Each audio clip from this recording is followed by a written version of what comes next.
Aí eu vi depois. Bom dia! Na sala 5. E aqueles anúncios iniciais. Primeiro, sobre o feedback, a gente tinha mandado no final de semana, né, o formulário que vocês preencherem para falar o que vocês têm achado do curso até agora. E alguns pontos comuns. Primeiro, alguns pontos positivos. Teve bastante elogio à didática, então, obrigado, que bom que vocês estão gostando. É o jeito que a gente ensina e tal. Também teve bastante gente que falou que o conteúdo está bem bacana, que muitas pessoas não estavam esperando que ia ter tanto conteúdo quanto está tendo. Então, que eu acho que vocês estão gostando do conteúdo. Também teve uns comentários muito simpáticos, do tipo, vocês são super good vibes. E também teve comentário em relação ao ambiente, que o ambiente estava legal. E que, enfim, o esforço que a gente estava colocando para dar uma aula boa e tal. Então, muito obrigado por tudo isso daí. Depois, os comentários negativos. Alguns pontos comuns aí. Primeiro, teve o negócio de que a aula está indo bem rápido. Realmente, foi a nossa intenção, a gente está colocando 10 semanas de senha, foram 4 semanas. E a nossa intenção era puxar, a gente preferia errar pelo excesso de puxar mais do que puxar de menos. Então, assim, até o nível que a gente vê que, tipo, vocês estão entendendo tudo que a gente está falando, que está dando certo, a gente vai continuar indo rápido. Se tiver uma hora que a gente fala, não, a gente está indo muito rápido, o pessoal não está mais conseguindo absorver o que a gente está falando, aí a gente vai reduzir e tal, mais fácil diminuir a velocidade do que aumentar. Então, faz parte. Se vocês acharem que está muito rápido e que não está dando mais para entender, aí sim, vem falar com a gente, ela está indo muito rápido, a gente vai diminuir o ritmo. Depois, algumas pessoas falaram do gap, né, do buraco entre o que a gente, tipo, o que a gente fala aqui em sala de aula. A lição de casa acaba sendo muito mais difícil, né? Tem um buraco bem grande entre as duas coisas. Sim, é verdade. As lições de casa, elas são, assim, o que a gente faz aqui, os problemas que a gente resolve em 5 minutos. 5, 10 minutos. Os problemas de lição de casa, a expectativa é de que vocês demorem cerca de 10 horas para cada um. Então, é lógico que ele vai ser mais desafiador. Por outro lado, a gente realmente não tem facilitado conseguir cobrir esse buraco, tipo, fazer vocês darem esse salto aí, e isso a gente está tentando suprir agora com mais section, né, com a sessão de resolução de problema e com os plantões de dúvida. A gente vai tentar fazer mais disso. Também algumas pessoas pediram por mais recursos de consulta, então além dos handouts, algumas outras coisas. Algumas pessoas pediram, por exemplo, para a gente disponibilizar os códigos que a gente usa aqui em sala. Tudo isso super válido, a gente vai tentar trabalhar nisso. O handout 4, por exemplo, a gente já colocou os códigos no handout, então você pode clicar lá e vai ter todos os códigos que a gente usou. E eu acho que em geral, em todos os feedbacks, a gente sentiu uma energia de entusiasmo, sabe? As pessoas estavam gostando, de tipo, pô, continue fazendo isso, façam ano que vem e tal. Então isso é muito legal, saber que vocês estão gostando disso daí que a gente está fazendo. Cobrem coisas da gente, então como eu falei, na última aula um pessoal falou, pô, ia ser legal se você colocasse o código e tal, a gente foi lá e colocou, então cobre. Se querem alguma coisa, fala, Gustavo, ia ser legal se tivesse esse tipo de recurso e tal, manda pra gente, a gente vai fazer o que for possível. E lições. A lição 2, o deadline, o prazo é amanhã, a gente não definiu o horário ainda. Provavelmente final do dia, porque, enfim, a gente não vai corrigir a coisa no meio do dia, então provavelmente por 7 horas da noite ou alguma coisa assim. E depois a gente já vai lançar a lição 3, sobre a qual eu vou comentar daqui a pouco. Então, comecemos. Hoje a gente vai colocar várias peças juntas e vai ser bacana. Outra coisa que a gente recebeu de feedback, os meus eu falo muito é muito irritante, eu fui assistir as aulas, tipo, é bem irritante. Vou tentar diminuir. É difícil, mas vai dar certo. Hoje a gente vai falar de strings, depois a gente vai falar de criando classes em Java, depois a gente vai falar mais sobre graphics e, por último, a gente vai falar da lição 3. Strings. Strings são tipos. Assim como int, double, boolean, string é mais um tipo. String significa corda em inglês. E essa corda é uma corda de caracteres. Então, strings são cordas de caracteres. São pedacinhos de texto. Exemplo, a gente pode declarar uma variável string, então, tipo string, aquele S é maiúsculo, importante esse detalhe. Aquele primeiro S é maiúsculo. Então, string, e aí o nome dessa variável vai ser meu string, e para falar que texto que ela vai ser, que texto que aquele string vai estar armazenando, a gente coloca um termo entre aspas. Sempre que a gente for indicar o que é uma string, a gente coloca entre aspas, então ele vai entender, isso é um string. Além disso, a gente pode concatenar pedaços de string para formar um outro string. que a gente já viu usando em vários printlns e tal, mas aqui a gente só vai formalizar isso que a gente vem usando. Então, a gente poderia adicionar esses termos, o termo exemplo e o número 9, àquele nosso meu string. E o jeito que a gente faria isso é muito parecido com o que a gente tem usado de operação matemática. Então é meu string mais igual. Então significa, eu vou pegar o meu string do jeito que está e vou adicionar o que está vindo depois. E a gente adiciona o string exemplo e um 9. E aí o resultado disso vai ser que aquele meu string, a partir de agora, vai estar armazenando esse string aqui. Beleza? Tudo claro? A gente já viu usando string em vários lugares, nos nossos printlns e tal, e aqui a gente só está falando, bom, isso é um string. Daqui uns dias a gente vai se aprofundar nisso, a gente vai fazer coisas mais complicadas com o string, mas por enquanto está aqui uma introdução do que são strings. Outra coisa também é que tem um método chamado readLine, que funciona como o readInt e o readDouble, só que agora a gente vai pegar uma string do usuário. Então a gente pode falar string,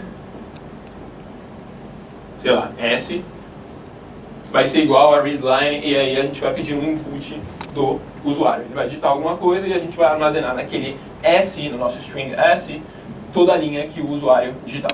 Beleza? Certo. Agora a gente vai falar de criação de classes em Java. Até agora a gente vem estendendo classes e usando classes que já existem. Agora a gente vai criar nossas próprias classes. O jeito que a gente vai declarar uma classe, a gente vai inicializar uma classe, vai ser isso daqui. Isso aqui eu acho que você já viu nesse formato várias vezes, né? É o public class. Depois a gente vai falar o nome da nossa classe. E, opcionalmente, a gente vai estender uma classe que já existe. Então vai ser a nossa superclasse. É opcional. Por isso que eu coloquei entre parênteses, foi o jeito visual que eu coloquei, que a gente achou de falar. É opcional. Você pode estender uma classe que já existe ou não. Você pode criar uma nova. Quando você, aliás, uma que não é extensão de qualquer outra. Se você não colocar isso, se você não colocar um extends alguma coisa, Java vai meio que colocar uma classe padrão, que você sempre vai acabar estendendo. Todo programa em Java é uma... Bom, todas as classes que a gente tiver vão acabar se tornando objetos depois. E aí tem uma classe maior chamada Object. Então é a classe objeto. Tudo que a gente está usando em Java é subclasse de objeto. Então tem aquela superclasse lá em cima que é objeto. Se você não colocar nenhum termo, tipo um extends, alguma outra classe, Java vai supor que você colocou um extends object automaticamente. É só uma classe padrão que ele vai estender. Toda classe que a gente fizer vai ter um arquivo. Vai ter um arquivo onde a gente vai escrever aquela classe. Esse arquivo sempre vai ter o nome da classe, então aquele mesmo nome que a gente colocou, .java. Sempre vai ter o nome do nosso arquivo. Nome da classe, .java. E, enfim, no corpo da classe, a gente vai ter vários métodos e variáveis e constantes. E esses métodos, variáveis e constantes, a gente já falou um pouco sobre visibilidade, mas, de novo, eles podem ser public ou private. Hoje a gente vai brincar um pouco mais com essa coisa do que a gente pode colocar como public, do que a gente pode colocar como private. Não precisa colocar nome da classe .java em public class, né?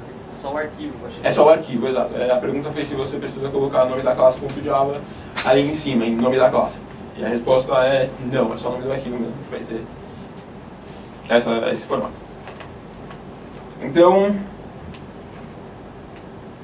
beleza? Dúvidas até aqui? Agora a gente vai de fato criar uma classe.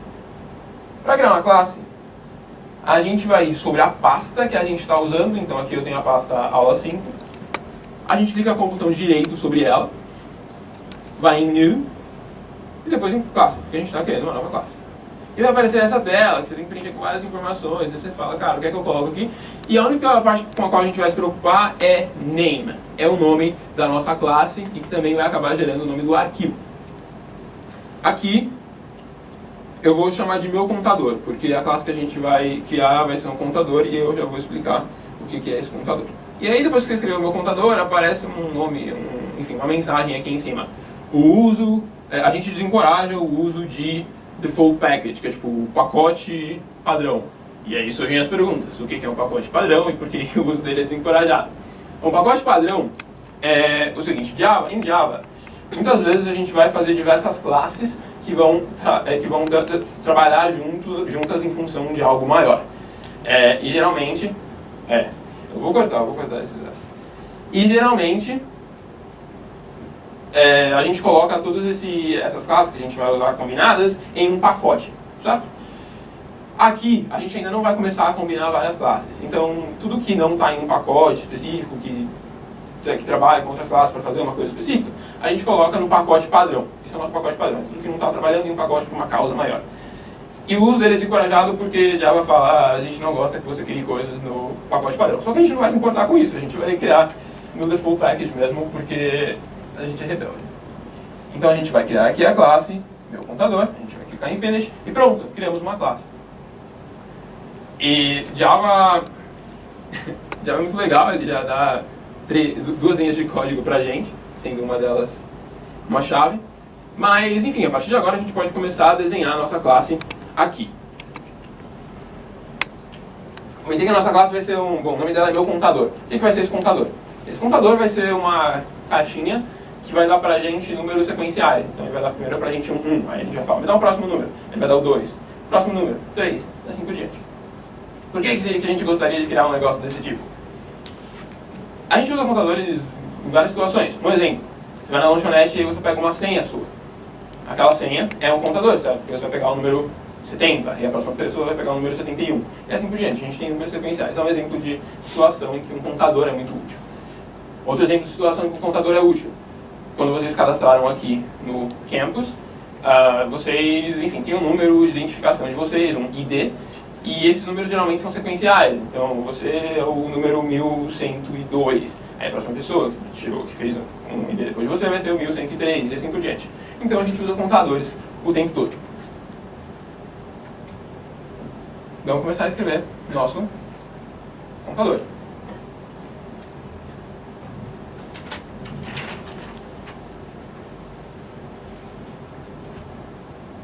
A primeira coisa que a gente vai fazer vai ser criar um constructor, certo? Porque isso daí vai ser a nossa caixinha, a gente precisa de um constructor. Assim como a gente tinha constructor para greg, govo, agora a gente vai criar um constructor para a nossa classe, meu contador.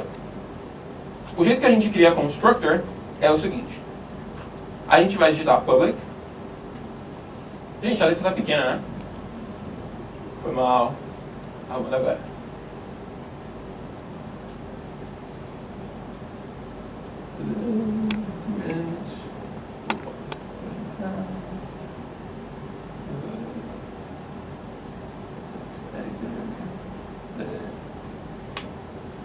Será que é o suficiente ou mais? 24.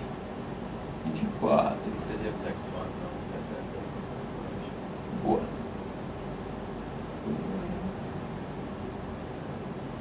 É, 24. Deu certo? O pessoal do fundo dá pra ver agora? Foi mal. O pessoal do fundo, cobrem. Quando não dá pra ver, fala, Gustavo, não dá pra ver, cara. Vamos lá, então, para criar um constructor, a gente vai começar falando public, porque esse constructor a gente vai usar em métodos fora da nossa classe, então a gente precisa deixar o acesso público. Public, e um constructor, ele não vai ter um tipo return, ele não vai retornar nada. Então a gente não vai se preocupar com um tipo de return, a gente não vai nem usar void, a gente simplesmente não vai colocar um tipo de return. Depois a gente vai usar o nome igual ao da classe. A gente usa o mesmo nome da classe, para indicar que isso daqui é um constructor. E depois, entre parênteses, a gente vai colocar tudo o que for parâmetro. Então, por exemplo, digamos que a gente tenha um número inteiro que vai ser o nosso valor inicial. Então, quando uma pessoa for declarar essa caixinha, que vai ser o nosso contador, ela pode falar em que número que ela quer que a contagem comece. Então, ela pode falar, eu quero que comece no número 1000, porque assim, eu quero começar a contar no número 1000. Então, a gente vai tomar esse parâmetro aí, valor inicial, que é de onde a pessoa quer começar a contar. Muito bem, esse daqui é o nosso constructor. Depois, a gente pode também criar, diversos constructors. diversos constructors. A gente pode ter um outro que não vai tomar nenhum parâmetro. Então a gente faz a mesma coisa, public, meu computador, e aqui a gente não vai colocar nenhum parâmetro no meio dos parênteses. A gente não quer passar um parâmetro. E a gente vai supor que quando a pessoa não dê pra gente um valor inicial, a gente vai começar a contar do número 1, por exemplo. Então a gente vai ter aqui um constructor sem parâmetro, um constructor com um parâmetro. Na hora que o programa for rodar isso, se a pessoa tiver colocado um parâmetro aqui, ele vai usar esse constructor. Se a pessoa não tiver colocado parâmetro algum, ele vai usar esse. E a gente vai dar exemplos, aqui vai ficar mais claro. Bom, a gente quer manter a contagem, certo? A gente quer armazenar de alguma forma, se a gente parou no número 1, se a gente parou no número 2, se a gente parou no número 3. E esse valor que vai armazenar, acho que a gente parou na contagem, a gente vai precisar usar ele entre os diversos métodos que a gente vai ter na nossa classe. Como que a gente cria uma variável que é acessível a diversos métodos da mesma classe? Criar a variável antes de você declarar essas classes. Você tem que criar a variável antes de você declarar essas classes. O termo correto é método. Você cria a sua variável fora de qualquer um dos métodos. Porque se você criar uma variável dentro de um método, a vida dela é só dentro daquele método. Se você quer que ela sobreviva entre os vários métodos, a gente tem que criar fora dela. Geralmente a gente coloca no final, a ordem não importa. Se você colocar no começo da classe vai funcionar também. Aqui eu vou colocar no final. Então a gente vai declarar private and contador. Então esse contador vai ser o que vai armazenar aonde que a gente parou, na nossa contagem. Beleza? Aqui no nosso constructor com um parâmetro, o que a gente quer fazer é falar que o nosso contador vai ser esse valor inicial que a pessoa deu pra gente. Certo? O contador é o nosso valor inicial. Todo mundo junto? Beleza? No nosso contador, no nosso constructor, sem parâmetro, a gente vai falar contador igual a 1. Porque, sei lá, geralmente a gente começa com contador 1. Então, se o cara não deu o valor inicial pra gente, a gente vai falar contador começa no 1. Agora, a gente quer criar, de fato, o nosso método que vai dar o próximo, certo? Que vai entregar para a pessoa que estiver usando esse contador um próximo valor. Então, eu vou criar aqui public próximo valor. E, opa, esqueci de uma coisa. Essa função aqui, esse método, ele vai retornar para a gente um valor que vai ser um inteiro, certo? Então, public int próximo valor. Agora, a gente precisa que ele retorne o contador, certo? Então a gente pode escrever return contador, né? O jeito que geralmente a gente pensaria. Só que isso está errado. Por que isso está errado? Por que isso não vai funcionar para a gente? Ele vai voltar o 1. Ele vai? Desculpa? Ele vai voltar o 1. Ele vai retornar o 1. Ele vai sempre retornar o 1, certo? A próxima vez que você chamar isso, ele vai retornar 1 de novo. Então imagina que você vai numa lanchonete e aí você pega, eu tô com a senha número 1. E aí tem tipo 10 pessoas ao seu redor que também estão com a senha número 1. Não é útil, então a gente precisa fazer esse método funcionar. O jeito que a gente vai fazer isso daqui. A gente vai criar uma variável local, então dentro do método aqui, próximo valor, a gente vai criar uma variável que a gente vai chamar de temp, de temporária, que vai armazenar o contador do jeito que ele está agora. Depois, como a gente está pedindo um próximo valor, o contador vai passar para uma próxima unidade. Então a gente vai adicionar uma unidade ao contador. Se o contador aqui era 1, ele vai passar a ser 2 e assim por diante. E aí a gente vai retornar o valor antigo do contador, que está armazenado em temp, em temporário. Todo mundo entende por que a gente fez isso? Beleza? Bom, e a gente acabou de escrever nossa classe em Java. E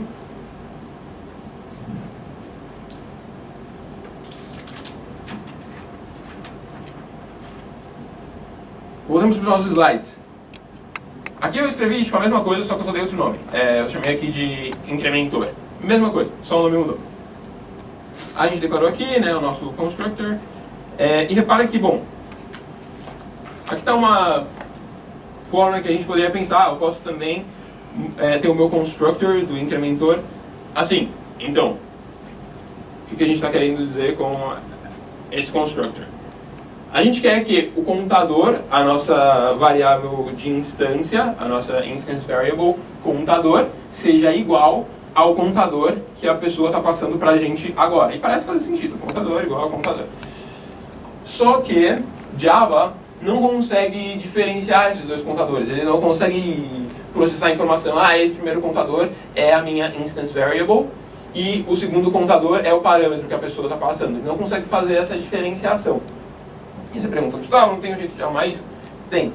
O jeito que a gente usa para arrumar isso é colocando esse this ponto no começo.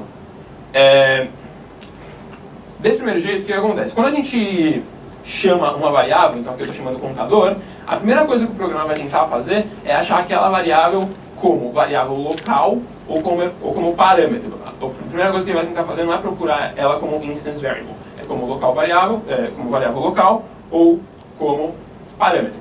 Então por isso que ele vai acabar só falando contador igual a contador, ele vai pegar o mesmo valor e falar ele é igual a ele mesmo, que não é o que a gente quer fazer. Para a gente indicar, cara, pega o contador que está como instance variable, a gente vai colocar esse this ponto. Então, ao invés de procurar contador como variável local ou como parâmetro, ele vai procurar ele nas variáveis de instância, então nas variáveis que estão valendo para a nossa classe como um todo, para o nosso objeto como um todo. E depois, esse contador aqui vai ser o nosso parâmetro, certo? A gente vai buscar ele no parâmetro. Então isso daqui vai fazer a mesma coisa que a gente tinha feito antes, quando a gente usou o meu valor inicial. O valor inicial no lugar daquele contador como parâmetro. Só que usar esse this e tal não deixa o código meio feio. Então geralmente o ideal é realmente só usar outro nome, certo? Não usar o mesmo nome para instance variable e para o parâmetro que você está passando. Deixa o código mais bonito, você não precisa ficar se preocupando com detalhe bobo na hora que você for ler o código. Beleza? Beleza. Agora a gente vai... A gente criou um programa que usa esses contadores, que na verdade usa o incrementor. Bom, como vocês podem ver aqui, é a mesma coisa que a gente tinha escrito no meu contador, só que agora com alguns comentários aqui no meio e tal, mas é a mesma coisa. Então a gente tem um programa, e esse programa é uma extensão de console program, e a gente vai usar nele essa classe que a gente criou, o nosso incrementer. Assim como em programas que a gente criava, a gente já usava de Direct, de Ovo e toda essa coisa, agora a gente vai usar a classe que a gente criou, o incrementer. Então aqui o setFunction não precisa se preocupar com isso, só para deixar a fonte maior quando a gente rodava o programa. E aqui? Bom, aqui a gente está falando, cria uma variável com o nome contador1, e essa variável é do tipo incrementer. Beleza? E a gente está falando, usa aquele meu construtor lá que a gente tinha feito. E o jeito que a gente chama um construtor é com o new no começo. Então o new, incrementor, a gente está chamando aquele constructor que não passava parâmetro. Beleza? A gente está armazenando isso no contador 1. Depois a gente cria o contador 2 e a gente fala, bom, isso daqui também vai ser um novo incrementer, só que aqui eu estou passando um valor inicial que vai ser 1000. Todo mundo junto? Não entende o que a gente está fazendo aqui? Incrementer. O incremento foi a classe que a gente criou. É a mesma coisa que o meu contador. É só com um nome diferente. É porque aqui a gente colocou uns comentários e tal, mas é a mesma coisa. Beleza? Nada. A gente já tem aqui o nosso programa, a gente criou o nosso incrementer. E aí a gente vai fazer o seguinte. A gente vai colocar essa mensagem na tela, vai ser só uma mensagem. 5 valores para contador 1. E a gente criou esse método aqui, contar 5 vezes. O que esse contar 5 vezes faz?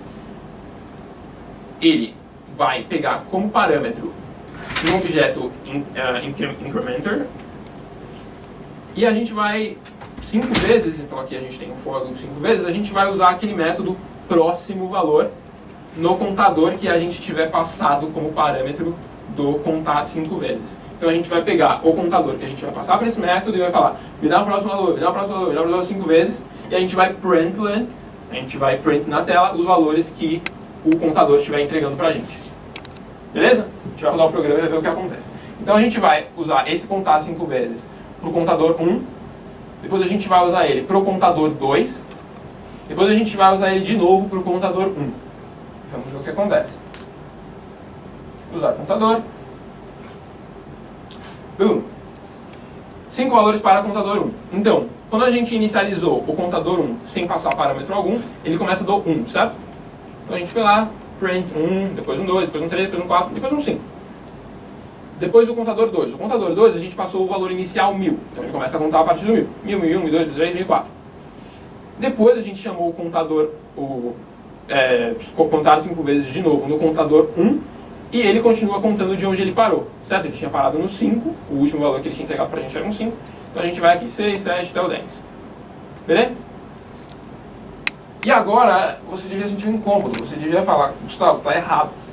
Porque na última aula, sempre quando a gente tinha falado de valores que são passados por cópia, então quando a gente tinha usado o inteiro, a gente colocou esse inteiro no método, editar ele no método não editava a versão original dele que a gente tinha passado, porque ele passava um valor por cópia e não o valor original para o outro método. Só que aqui a gente simplesmente passou o contador 1 e ele usou o contador 1 a partir do lugar que ele tinha parado. Então foi como se a gente tivesse editado a versão original do contador 1, certo? Como se a gente não tivesse passado uma cópia dela. Todo mundo entende o que eu estou falando? Sim? Beleza.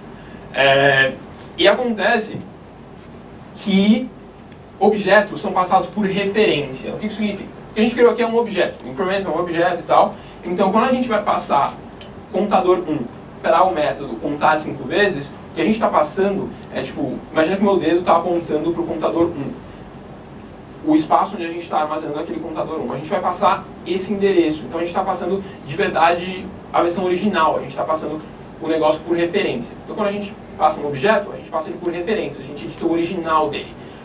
Quando a gente estava falando na outra aula de valores por cópia, os valores que são passados por cópia são valores primitivos. Então, int, o double e o boolean, por exemplo, esses são passados por cópia. Quando a gente passa um objeto, a gente passa ele por referência. Então, a gente edita o original dele. Fechado? Beleza? Opa, Onde que você declarou o próximo valor? Onde que ele está antes? Desculpa, onde que eu declarei o próximo valor? Próximo valor. Onde que está? A gente não precisa declarar. O próximo valor era um método do objeto incrementor, certo? Uhum. Então a gente só chama o nosso objeto, que aqui tem o nome contador, e a gente fala, cara, me dá o próximo valor. Então a gente não declara. Você puxou de outra... Ele está aqui, Tá. na classe que a gente tinha feito. Beleza? Claro, respondi a sua pergunta? Beleza. Dúvida sobre o que a gente fez até agora? Manda. Esse último print line, você coloca contador ponto próximo valor, porque é o próximo valor em relação ao contador. Isso. Por isso que põe contador ponto próximo valor. Exato, exato. A pergunta foi por que a gente coloca o contador próximo valor. Sim, aqui é aquela coisa, né? A gente está passando o nosso objeto, então a gente fala o nome dele, depois a gente coloca um ponto e o método, a mensagem que a gente quer chamar sobre aquele objeto. Né? Agora eu vou falar de um outro tipo de variável que a gente tem. A gente já falou de variável local, que são variáveis que a gente declara dentro de um método. A gente falou de variável de instância, então instance variable são aquelas variáveis que são válidas, é aquela variável que é acessível para todos os métodos de um objeto. E agora a gente vai falar de class variable, variável de classe. E a variável de classe, ela tem o mesmo valor, ela é acessível, ela é a mesma variável para todos os objetos de uma mesma classe. Então a gente já falou de local variable, variável local. Depois a gente falou de instance variable, que era o que a gente estava usando aqui nos nossos incrementers. E agora a gente vai falar de class variable.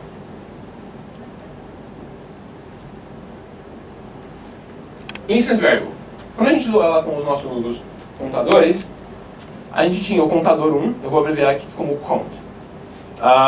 Contador 1, e ele tinha uma caixinha que tinha o counter, certo? Então ele tinha a própria caixinha dele, onde ele armazenava, desculpa, o contador. Onde a gente armazenava onde que a gente parou na contagem. Depois o nosso contador 2 tinha a sua própria caixinha, com um outro contador, certo? Quando a gente for criar uma variável de classe, se a gente fosse aplicar ela, por exemplo, para esse caso, o esquema seria um pouco diferente. A gente teria o contador 1 e o contador 2 compartilhando uma mesma caixinha.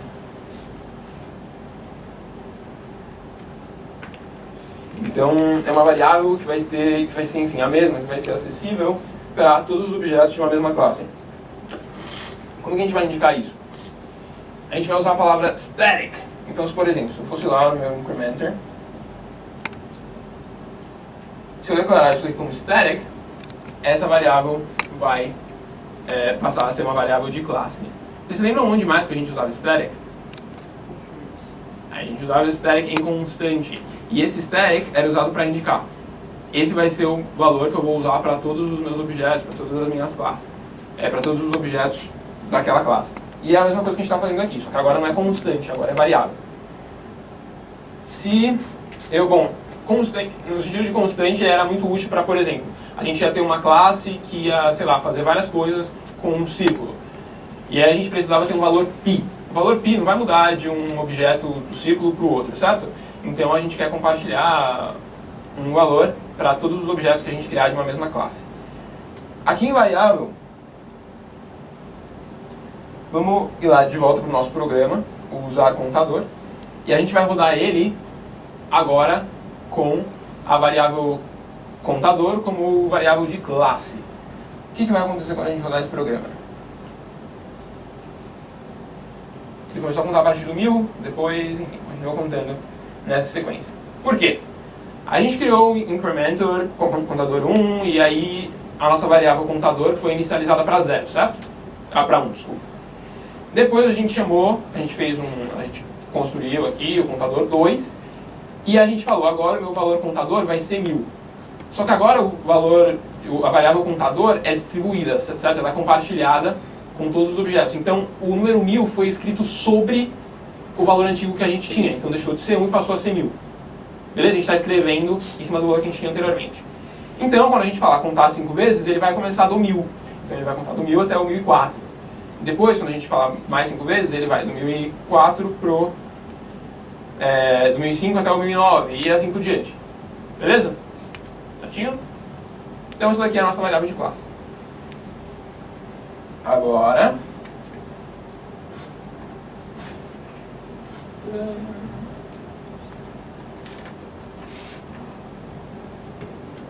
estamos andando rápido. Agora a gente vai criar uma outra classe. Nossa classe vai se chamar aluno. A classe vai se chamar aluno.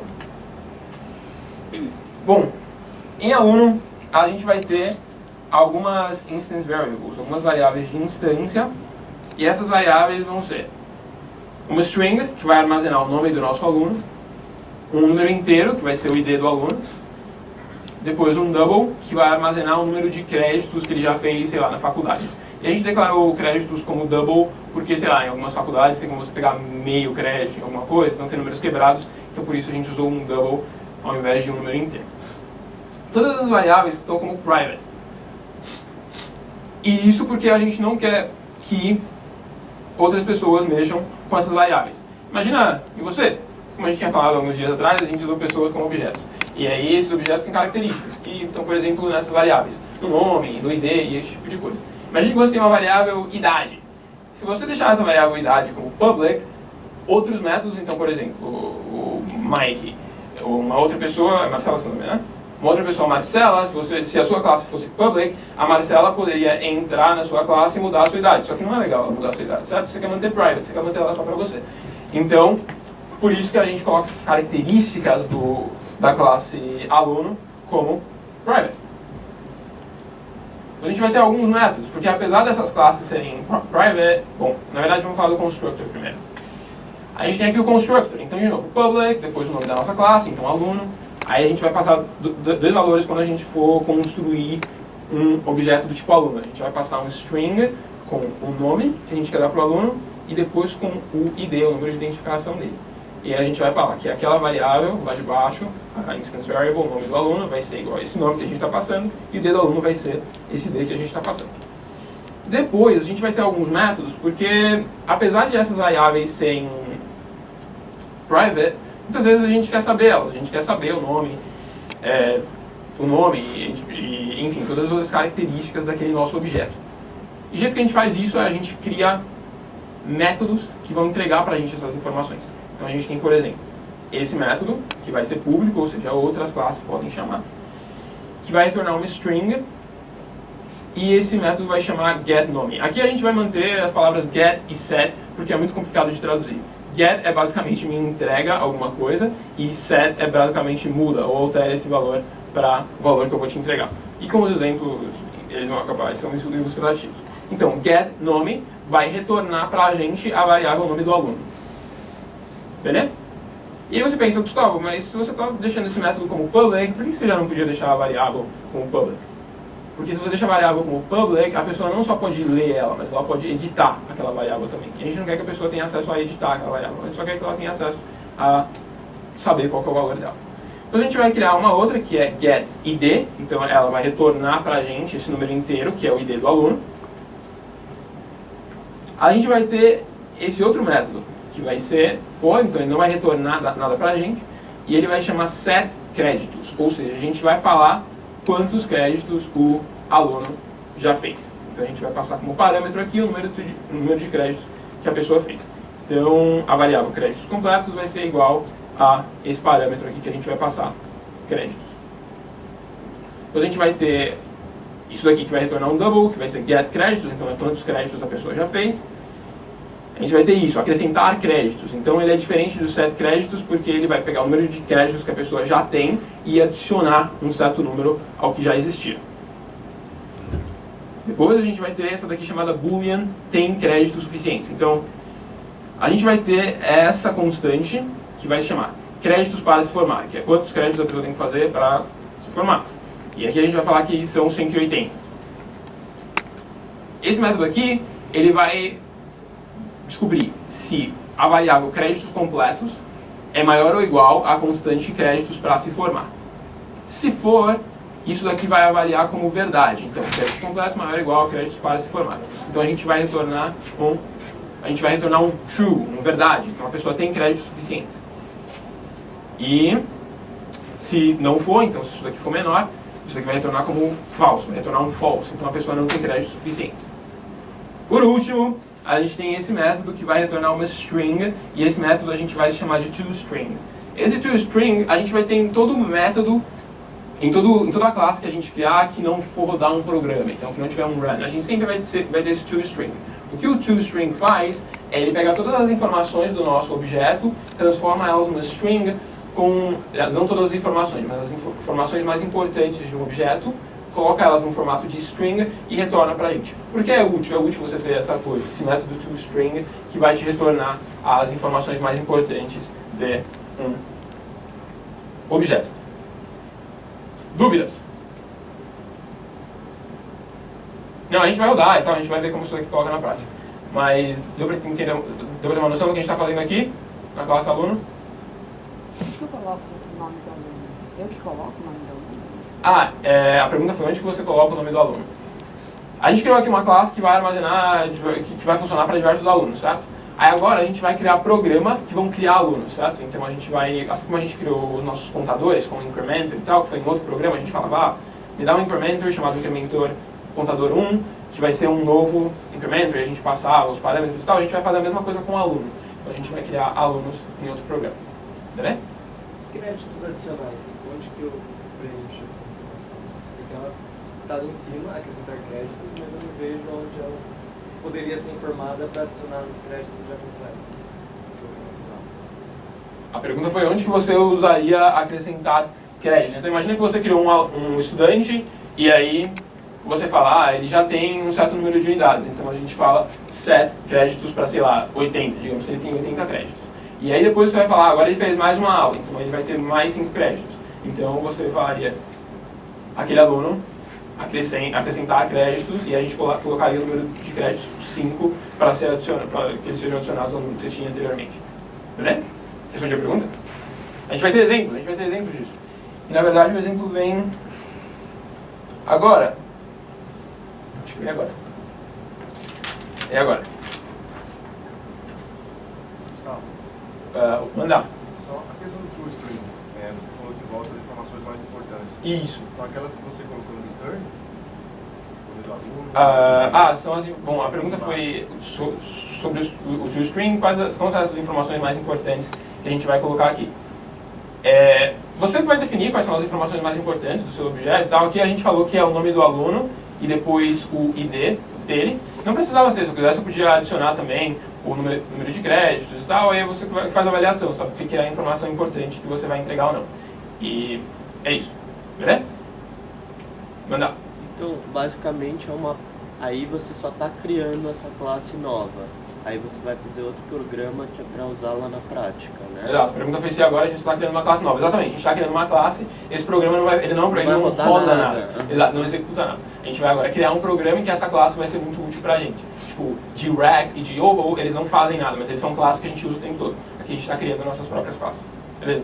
Ótima pergunta, com as coisas em perspectiva. Agora, a gente vai criar um programa para rodar isso daí tudo. E esse programa vai chamar Stanford. Eu não sei porque a gente fez Stanford, a gente devia ter feito alguma coisa, já que a gente está adaptando coisas para o Brasil, a gente devia ter feito uma faculdade brasileira. Mas a gente não fez.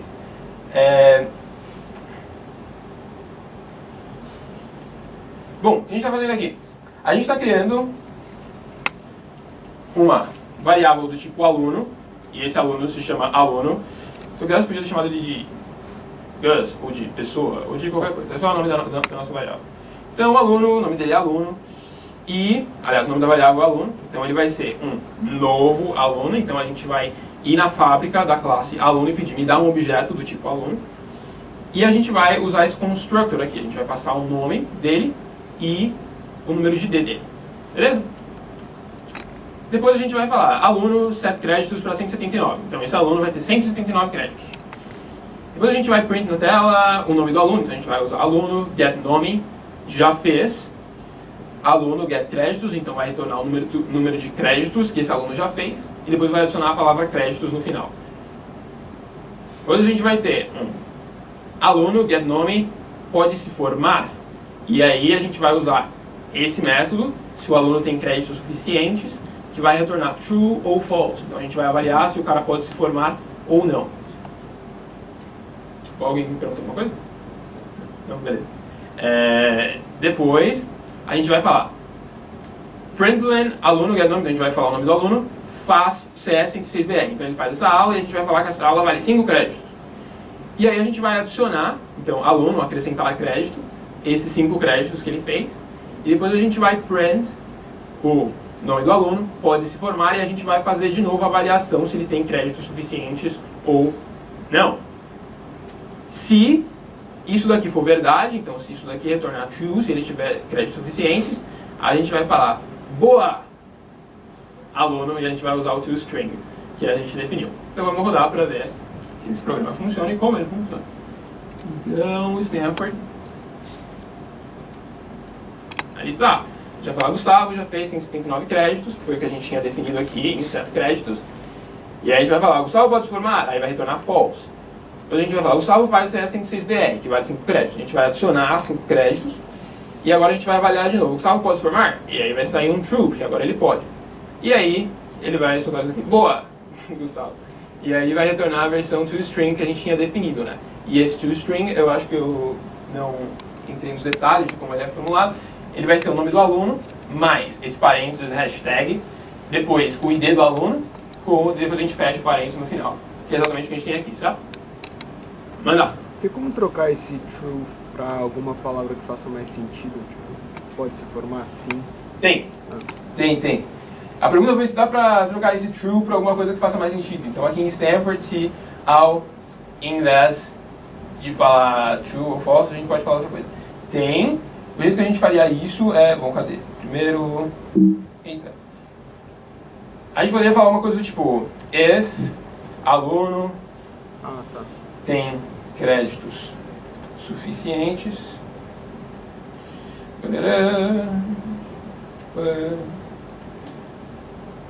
println...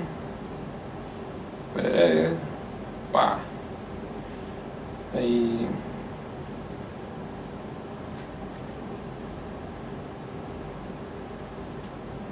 Eu vou só parar no pode se formar, certo? Eu não vou colocar esse true nem esse false. E aí, eu acho que eu fiz certo. Vamos ver. Então aqui a gente vai colocar No caso, ele não pode, certo? Então, aquele negócio avaliou como falso. Então, a gente vai falar, ele não print aquilo, certo? Ele não chega a print. Tá. Se a gente colocasse isso daqui, então aquele não, então a gente está falando isso daqui é falso. Ah, e no caso a gente quer falar não pode. Eu vou deixar sem acento, porque sim. Ele vai falar não pode se formar, beleza? Legal. Muito bem. Dúvidas? Dúvidas sobre o que a gente está fazendo até agora? Não? Todo mundo junto, acompanhando, beleza? Legal. Porque nós disputamos juntos. Então, que ótimo. Aliás, não é assim, um pouco. Que ótimo que estão acompanhando. E agora? Ah, eu tenho uma pergunta. Manda. O aluno minúsculo, você está chamando a classe aluno que está maiúsculo lá no Java? Desse tipo que foi? Ah, desculpa. Então, você está perguntando Quando você sobre chama isso esse aqui. aluno minúsculo... Não, o segundo. É esse. Esse... É. O de baixo. Aonde que ele está? É esse daqui, Ele é essa variável. Classe? Essa variável.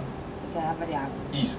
Tá. Toda vez que a gente usa o aluno, a gente devia ter chamado de, por exemplo, sei lá, Gus, porque aí é o nome da nossa variável, certo? A gente devia ter usado isso para não ficar essa confusão. Tá. Mas sim, é a variável. Beleza? Beleza. Então, bom, a gente acabou aqui de falar da nossa classe estudante e... Não, só uma coisa, tipo, todos os métodos que a gente tem get, a gente chama de getter, e o que tem set, a gente chama de setter. Então, E Gustavo, opa, manda. tipo, pra essa classe funcional, eu tenho que salvar ela no Java, é isso? Se para essa classe funcionar, você tem que salvar ela no Java. Sim, você tem que fazer aquilo, né, que a gente fez, de criar uma nova classe, igual a gente tinha feito com o meu contador. Ah, tá. Nova classe e tal, escrever classe. É exatamente isso aí. Sim, diversos tipos de aluno. Você pode subdividir alunos. Então você pode ter aqui aluno com sua superclasse. E, sei lá, você pode ter o aluno de mestrado. Você pode ter o aluno que está no segundo ano da graduação. Você pode ter o bicho. E bicho é o aluno que está no primeiro ano da graduação. Todo esse tipo de coisa. Imagina que você queira criar agora uma subclasse. Então você queira criar, por exemplo, o bicho, que vai ser uma subclasse de aluno. Por que você gostaria de criar uma subclasse bicho? Porque muitas vezes você vai dar especificações para ela. Ela vai fazer coisas a mais que a nossa classe aluno não faz, ou que ela não tem. E a gente vai fazer exatamente isso agora. Então as duas coisas que a gente quer adicionar em bicho que um aluno em geral não tem, vão ser, primeiro, a gente quer falar sempre que ele vai começar com um número 0 de créditos, então a gente vai set o número de créditos para 0. E além disso, a gente quer mudar o toString dele. A gente quer que no toString apareça a informação bicho. A gente quer colocar um pedacinho de texto falando bicho. Então, a gente tem aqui a nossa classe bicho. Então a gente tem aí public class bicho e ela é uma extensão de aluno, extends aluno. E a gente vai ter o constructor. Então o constructor vai ser public bicho. A gente vai passar o nome e o ID. E aí a gente quer usar o mesmo constructor da nossa superclasse, da classe aluno. O jeito que a gente vai fazer isso é falando super, e a gente vai passar esses parâmetros que a gente recebeu. O que isso daqui está fazendo é chamando o nosso constructor de aluno para construir o bicho, beleza? Beleza? E aqui a gente depois quer falar set créditos para 0. Certo? O que a gente quer falar, ele tem 0 créditos. Todo mundo junto até aqui? Constructor. Só não ficou claro pra mim como é que você pegou o negócio do aluno. Como que eu peguei isso? Tipo, eu não entendi o super. Tá, bom, aqui a gente indicou que ele é uma extensão de aluno, certo? Ah, tá. Agora eu peguei. Pegou? Beleza. Mais dúvidas? Não? Beleza. Depois, bom, e agora a gente quer mudar o nosso toString. A gente quer adicionar a palavra... opa, tá errado. A gente quer adicionar a palavra bicho ao nosso toString. E aí você fala, Gustavo, mas o aluno já tem um toString. E é verdade, só que agora a gente vai escrever um toString em cima daquilo, em cima do que a gente já tinha. A gente vai criar um public string, toString. Então, e para escrever um método sobre um outro que já existia, a gente tem que dar exatamente o mesmo nome e os mesmos parâmetros. Assim o programa vai identificar, isso daqui vai estar escrito em cima do que eu já tinha antes. E agora, a gente quer return, nesse nosso toString, a palavra bicho, depois o nome do aluno, o nome do bicho, e depois o get ID, o ID dele. E aí você fala, então aqui eu tenho que usar aqueles métodos que estão públicos. E sim, uma subclasse não tem acesso às variáveis privadas do outro, da superclasse da qual ele é subclasse. Então, para conseguir essas informações, o nome e o ID, a gente tem que chamar os métodos que são públicos. A gente tem que chamar o getNome e o getID. Beleza? E é basicamente isso. Agora, quando a gente chamar o toString em um bicho, ele vai retornar isso daqui. Bicho com o nome, com o ID dele. Bom, aqui é o resumo de tudo que a gente falou em alguns slides. Bom, e agora a gente vai falar mais sobre Graphics Programs. E o que a gente tinha visto era que em Graphics a gente tinha um gCanvas, então uma tela onde a gente ia colocando uma série de coisas. E a gente tinha visto que o modelo disso era de um mural, de colagem, ou seja, você vai colocando objetos e esses objetos vão se superpondo, eles vão ficando uns sobre os outros. E agora a gente vai pegar isso e adicionar um monte de coisa para a gente fazer coisas mais legais, tipo adicionar animação e várias outras coisas. E a lição 3 que vocês vão ter vai implementar todas essas coisas que a gente vai ver. A lição 3 é essa daqui.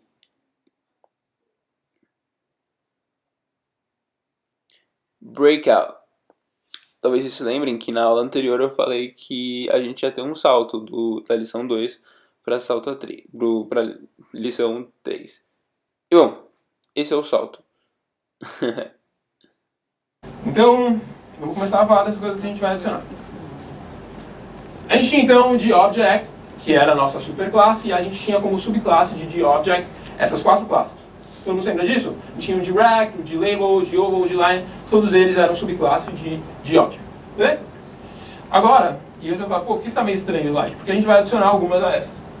A gente não vai ter que saber todas, só vai ter que saber as que estão em amarelo, porque, enfim, as outras muitas vezes não vão ser importantes pra gente, não vai fazer sentido a gente usar elas. Então, bom, a gente vai ver tudo isso daí. A primeira delas aqui a gente tem o gCanvas, meio isolado aqui, e o gCanvas é de fato aquela tela, o canvas que a gente usa para adicionar as coisas. Só que a gente fala, Gustavo, eu já estava fazendo programas com gráficos e não usava o gCanvas. E você não usava ele explicitamente, mas o Graphics Programs, aquele que a gente estendia o tempo todo, ele era muito legal. Ele trazia o gCanvas pra gente. Então quando a gente usava, por exemplo, o método add para alguma figura que a gente ia usar no nosso gráfico, o Graphics Program pegava aquele add e falava, você quer usar o add, eu não sou bem a pessoa que cuida disso, vou passar para você pro gCanvas. Então, isso a gente chama de forwarding. Tipo, igual você forward um e-mail, você forward um método. Então o Graphics Program fala, na verdade quem cuida disso é o gCanvas. E a gente vai falar de interfaces. Interface, onde que estão as interfaces? Tá aqui. Interfaces. Interfaces são conjuntos de métodos que,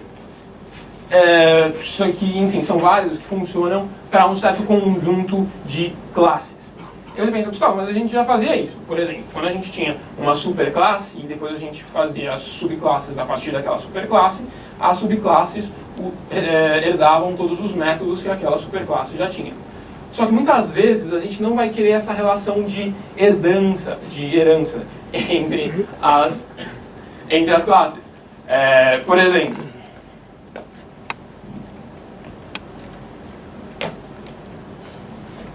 dObject, dRect é um dObject,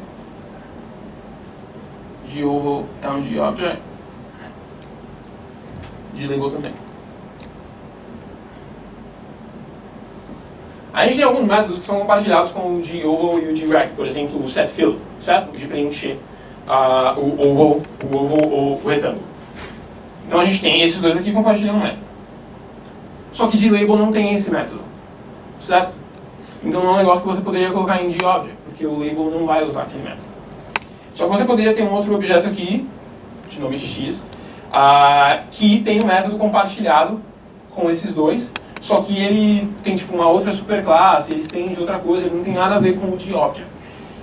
Só que ainda assim você quer colocar métodos comuns a todos esses. E muitas vezes você não vai querer essa relação de herança para colocar métodos comuns a alguns objetos.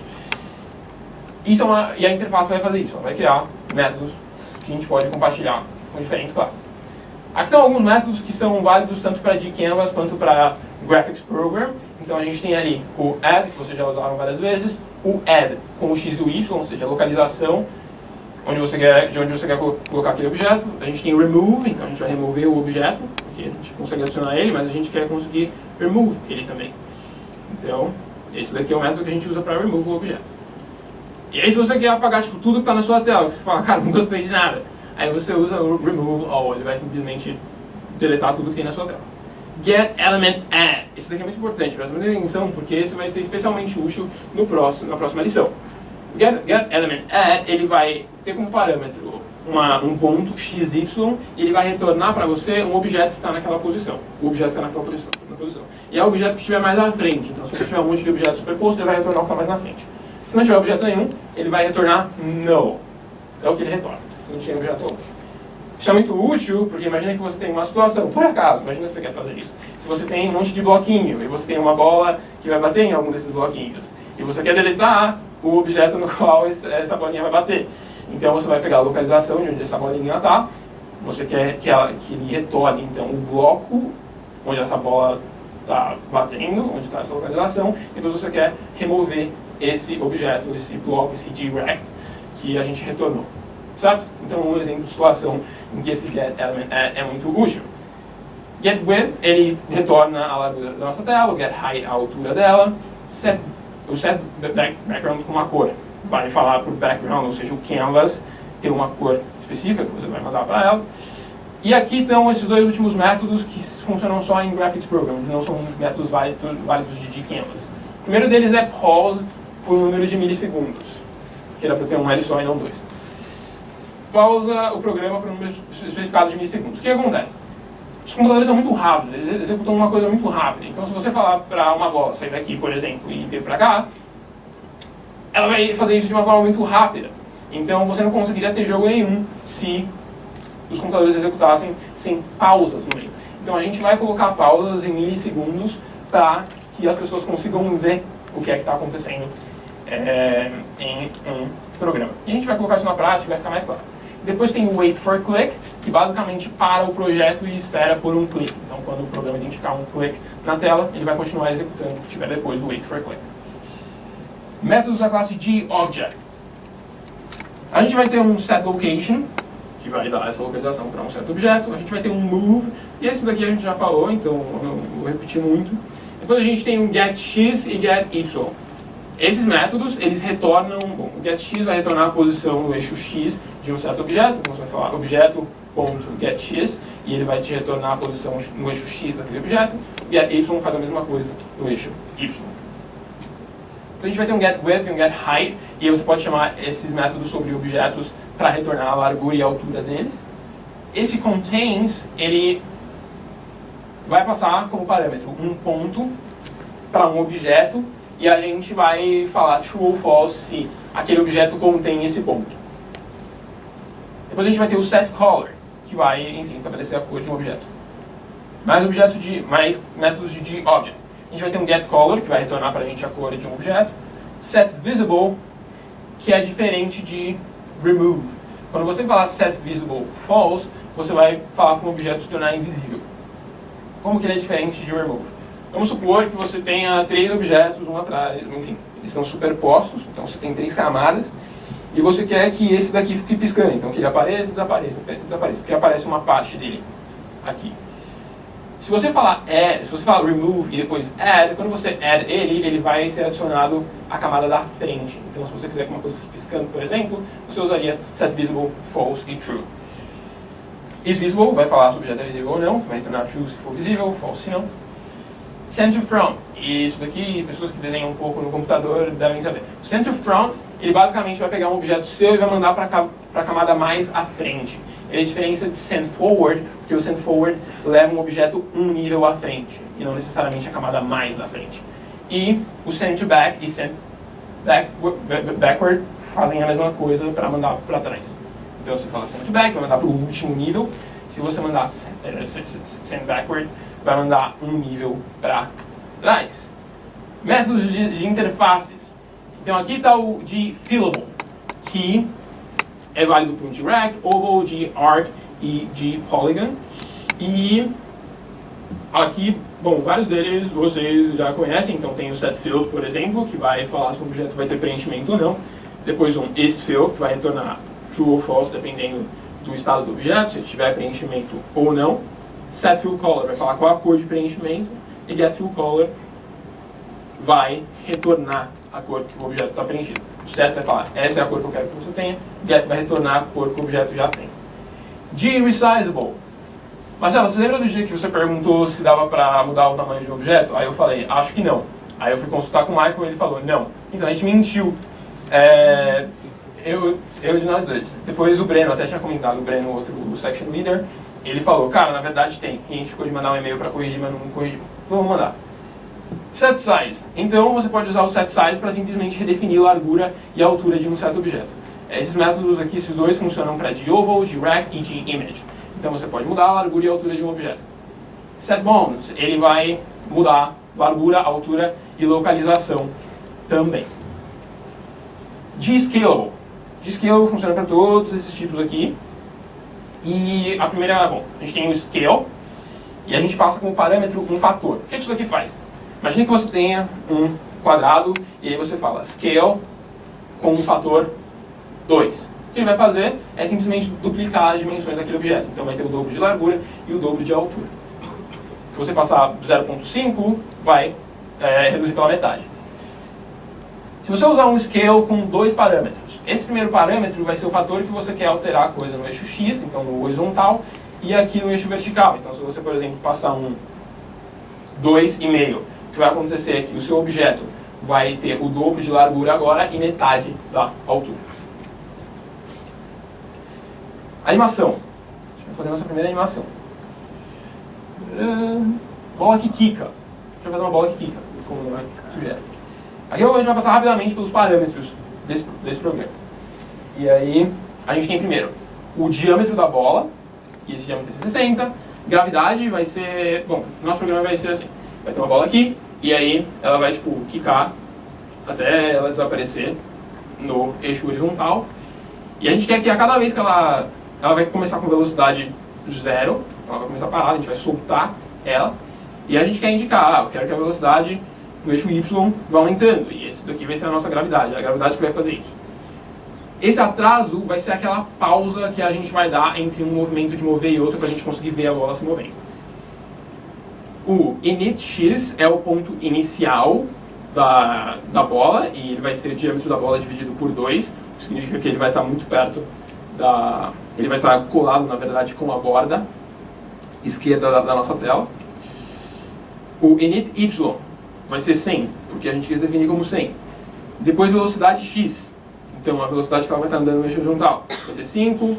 Fator altura 0.9. O que isso daqui faz? Cada vez que a bola quicar, ela vai subir tipo, menos, ela vai voltar com uma velocidade menor. Então esse 0.9 vai fazer com que a velocidade com a qual a bola sai depois de quicar no chão seja 0.9 da velocidade com que ela chegou. Depois a gente vai ter as nossas duas variáveis, as 3 variáveis de instância. A primeira delas é a velocidade x, então xvel, e ela vai ser igual àquela nossa constante aqui. Depois a gente vai ter a velocidade y, que vai começar em 0 e depois ao longo do programa a gente vai mudando ela. Por último, a gente vai ter a nossa variável de instância chamada bola. A gente simplesmente declara ela aqui, mas a gente não inicializa ela. A gente não teve um constructor ainda para inicializar esse nosso diogo. Então a gente vai começar o run. A gente vai ter aqui o run, e a primeira coisa que a gente vai fazer vai ser um setup. O que é o setup? O setup vai primeiramente pegar aquela nossa variável de instância bola e vai inicializar ela. Então bola vai ser igual a um new de oval, que vai começar na posição init x, init y, e aqui está a largura e a altura da bola, que são, enfim, o diâmetro da bola. Depois a gente vai falar para essa bola ter preenchimento, então setField true. Depois a gente vai adicionar a bola na tela. A gente simplesmente criou a bola e adicionou ela na tela. Depois a gente vai ter um while loop, e esse while loop vai ser executado até que a posição x da bola seja menor que a largura da nossa tela. O que isso significa? Quando a nossa bola estiver saído da tela, a gente não vai querer continuar executando, porque a gente não está conseguindo ver mais o que está acontecendo. Então a gente só vai ter esse while loop sendo executado enquanto a bola estiver, a gente conseguir ver a bola na nossa tela. E dentro desse while loop, a gente vai ter primeiro um movimentar a bola, a gente vai checar se tem a colisão, e esse checar a colisão vai mudar a velocidade no eixo Y, no caso de colisão, e a gente vai ter um pause. Então a cada vez que a gente executar essas duas coisas, a gente quer que o objeto fique um pouco parado para a gente conseguir ver ele se mexendo. Vamos explicar agora cada um desses métodos. Primeiro, movimentar a bola.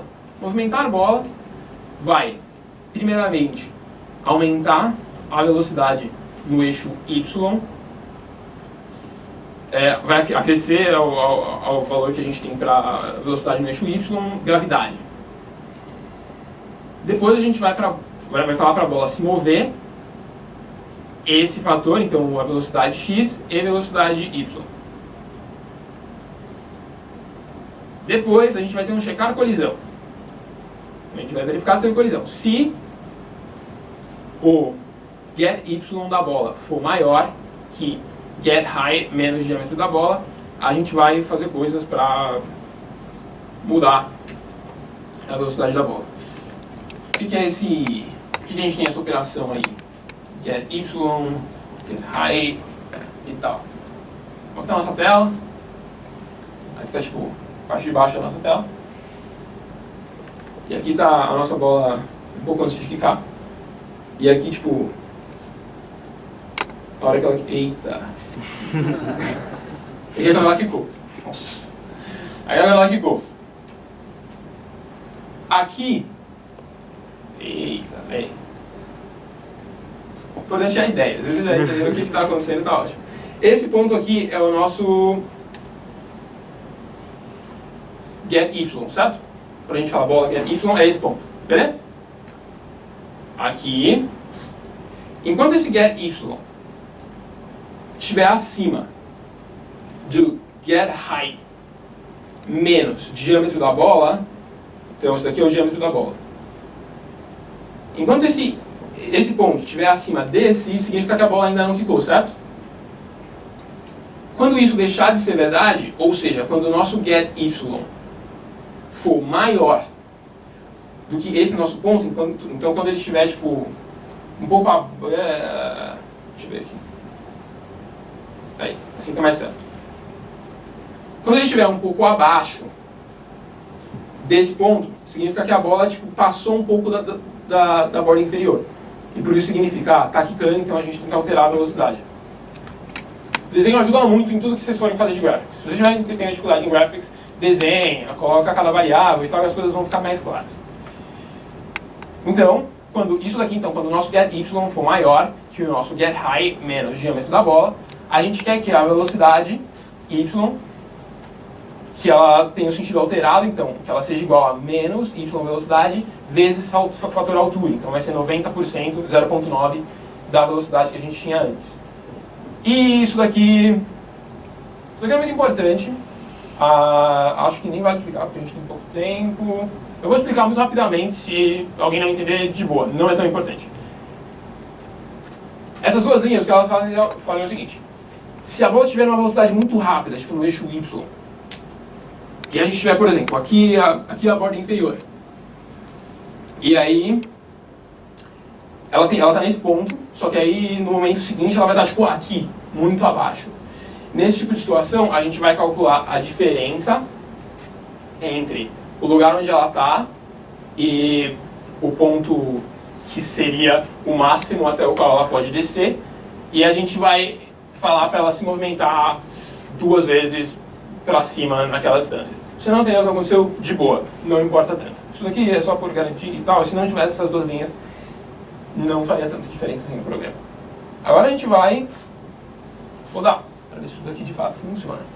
Então, bola que quica.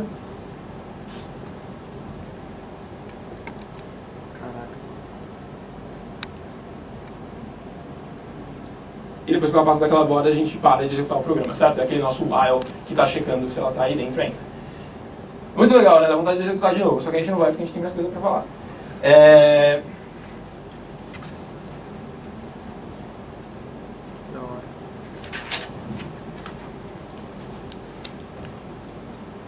Agora a gente vai falar disso aqui. Deixa eu ver, vale a pena falar? Acho que vale a pena falar. Bom, a gente já falou de labels, já sabe o que isso significa. Agora, imagina que você queira centralizar coisas. Centralizar coisas é uma coisa que vocês vão estar fazendo o tempo todo, provavelmente estão tendo que fazer nesse assignment de vocês. Então, a gente falou, vai dar uma revisada rápida nisso daí. Quer dizer, digamos que você tem uma tela e você quer centralizar um retângulo na sua tela. Então,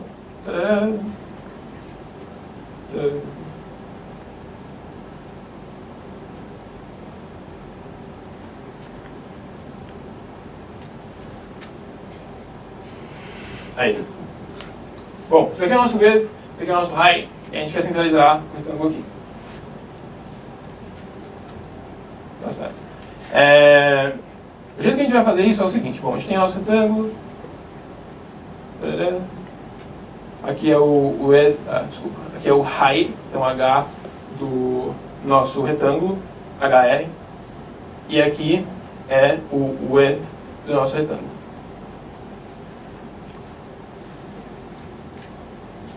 A gente quer que esse retângulo esteja no meio e a gente tem que achar esse ponto aqui, que é o lugar onde a gente vai colocar a localização do retângulo.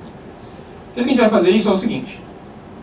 Aqui, a gente tem o width da tela dividido por 2, certo? E a gente quer tirar desse ponto o width do retângulo dividido por 2, né? Se a gente pegar esse ponto e tirar metade do retângulo, a gente vai ter esse ponto aqui, certo? Então, para achar o x do nosso querido retângulo, a gente vai criar um int x e vai falar get width menos get width e tudo isso dividido por 2.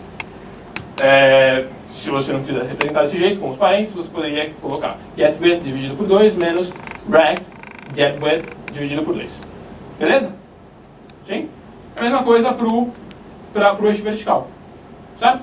A gente vai pegar o height da tela como um todo, tirar disso o ponto, a altura do nosso retângulo, dividir por 2, e assim a gente vai ter o ponto XY, onde a gente tem que colocar o retângulo para que ele esteja no centro da tela.